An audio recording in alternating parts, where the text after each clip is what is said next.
भगवान एक प्रश्न का उत्तर दीजिए।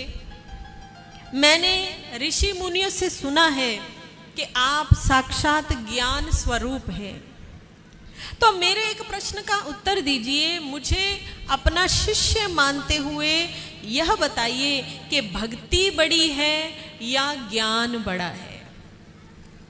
जैसे कि हमने पहले बताया ना, शिव पुराण ज्ञान ही ज्ञान है। शिव पुराण में एक भी बात बिना ज्ञान के लिखी ही नहीं है। तो देवी सती ने पूछा, भगवान बताइए भक्ति बड़ी या ज्ञान बड़ा?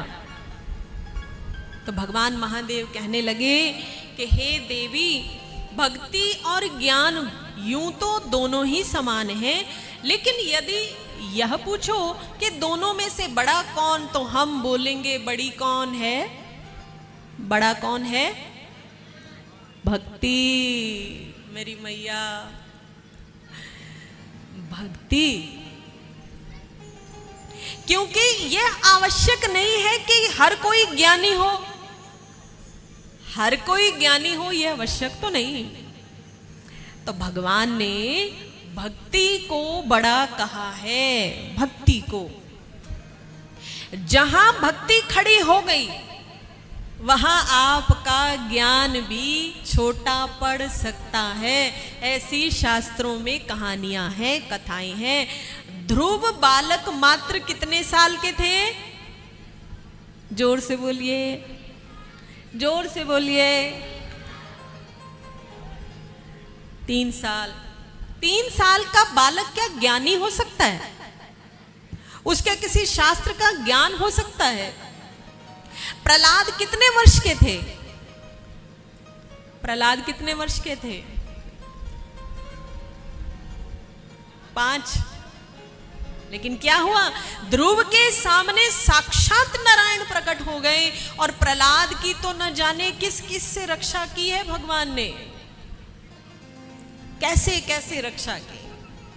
5 साल का बालक आपके घर में होता है ना, उसे ठीक से बात समझना भी नहीं आता। ज्ञान छोड़िए, उसे ज्ञान ध्यान कुछ नहीं पता।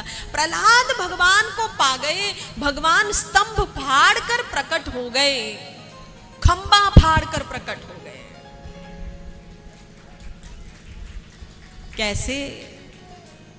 भक्ति, भक्ति से। तो भक्ति बड़ी है। जब गज हाथी, एक बार सरोवर था इंद्रद्युम्न पर्वत पर, एक हाथी अपने परिवार के साथ वहां पे जल पीने गया। जल पीने गया तो क्या हुआ? सारा परिवार तो पानी पी के पत्नी और बच्चे तट पे आ गए और हाथी जो था वो सरोवर में अभी पानी पीने गया ही था।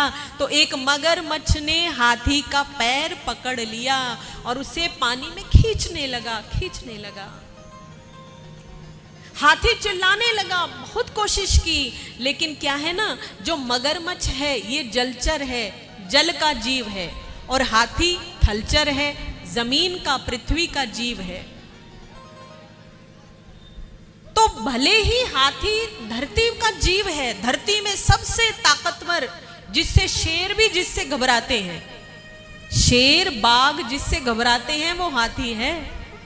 हाथी के सामने शेर जल्दी के आते नहीं, आते ही नहीं। हाँ, हाथी के बच्चे छोटे हों उन पे वो भी अकेला जानकर आक्रमण कर सकते हैं, लेकिन अगर हाथी सामने आ गया तो शेर पीछे हट जाता है।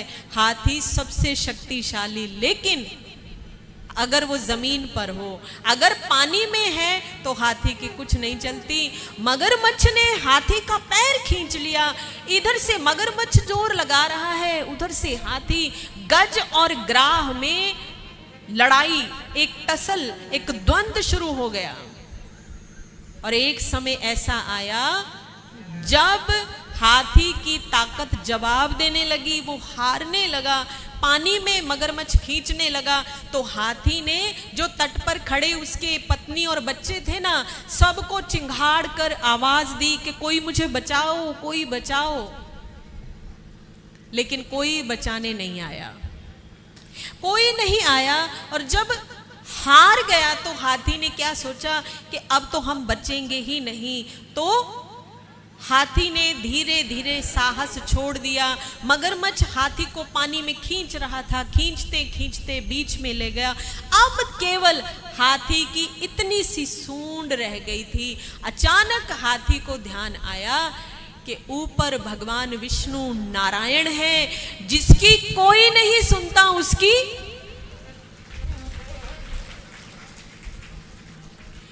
तुम्हारी दुनिया में कभी चले ना तुम्हें लगे अब कहीं कुछ नहीं बन रहा, कोई अर्जी नहीं, तो अर्जी इनके सामने लगा देना, सब काम बन जाएंगे। जब हार जाओ, जब थक जाओ कि अब कुछ नहीं हो सकता, कुछ नहीं हो सकता, तो आप सच्चे हृदय से महादेव के आगे, भोलेनाथ के आगे बस अपने आप को छोड़ देना। भगवान अब हाथ खड़े हैं, अब हम कुछ नहीं कर सकते, अब जो करना है आपको करना पड़ेगा। जब ऐसे करेंगे ना तो देखना फिर जीवन में चमत्कार होते हैं। क्या होते हैं? चमत्कार। चमत्कार किसके साथ होते हैं? जिसके मन में विश्वास हो। हम क्या बोलते हैं, अरे हम तो रोज पूजा पाठ करते हैं लेकिन हमारे साथ तो कुछ नहीं होता। अरे भैया, तुम केवल एक क्रिया कर रहे हो, मन में विश्वास एक बार पक्का बांध के देखो, फिर देखो होता है कि नहीं होगा। तो हाथी ने जब सब कुछ उसका शरीर पानी में गया तो उसने सरोवर में एक कमल का फूल था, वो कमल का फूल सूंड में उठाया और इससे पहले कि उसका पूरा शरीर पानी में जाए, उसने फूल आकाश की ओर अर्पित करते हुए कहा कि हे नारायण, हे गोविंद, हे विष्णु, यदि आप इस संसार के रक्षक हैं तो आज मैं असहाय जीव आपसे विनती करता हूं, इस सरोवर में मेरी जान, मेरे प्राण बचाने आप आइए। और कहते हैं ये सुना तो वैकुंठ में नारायण नंगे पांव दौड़ पड़े, नंगे पांव।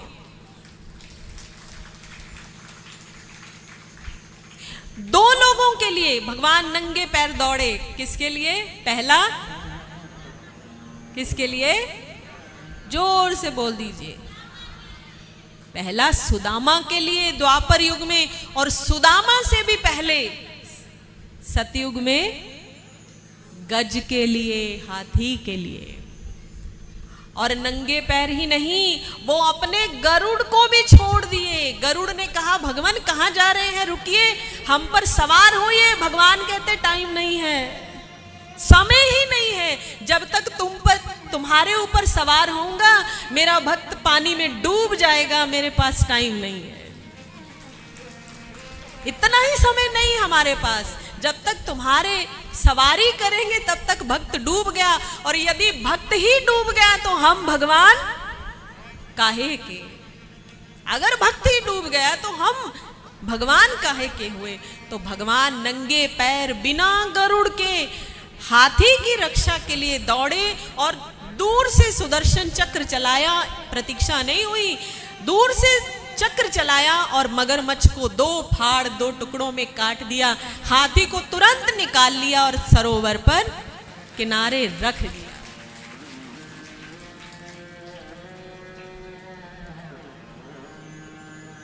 तो महाराज ये है शक्ति। अब बताइए कौन सी हनुमान चालीसा जानते थे गज? कौन सा शास्त्र पाठ जानते थे? क्या संस्कृत, क्या आरती, क्या दिया जलाना, क्या यज्ञ, क्या हवन, क्या कथा, क्या पाठ? कुछ नहीं, केवल भक्ति। इसलिए जिसके मन में भक्ति आ जाए, नाहम वसामि वैकुंठे योगी नाम हृदयान च मदभक्ता यत्र गायन्ति तत्र तिष्ठामि नारद। हे नारद, जहां मेरे भक्त मेरी कथा सुने, जहां मेरे नाम का कीर्तन हो, जहां मेरी भक्ति मेरी कथा सुनते हुए, मुझे स्मरण करते हुए मन गदगद हो जाए, चित्त विह्वल हो जाए, नेत्रों में अश्रु बहने लगे, तो समझ लेना मैं वहीं उसके हृदय में आके बैठ चुका हूं, मुझे वहीं देख लेना। तो ये भक्ति की महिमा है। इसीलिए भक्ति बड़ी है। महादेव ने कहा, हे सती, भक्ति और ज्ञान में से भक्ति ही बड़ी है। तो जब कुछ ना आए ना, तो केवल भक्ति भाव भर लेना, ये विनय करना प्रभु सब कुछ छूट जाए लेकिन भक्ति कभी भी ना छूटे। नमः पार्वती पतये हर हर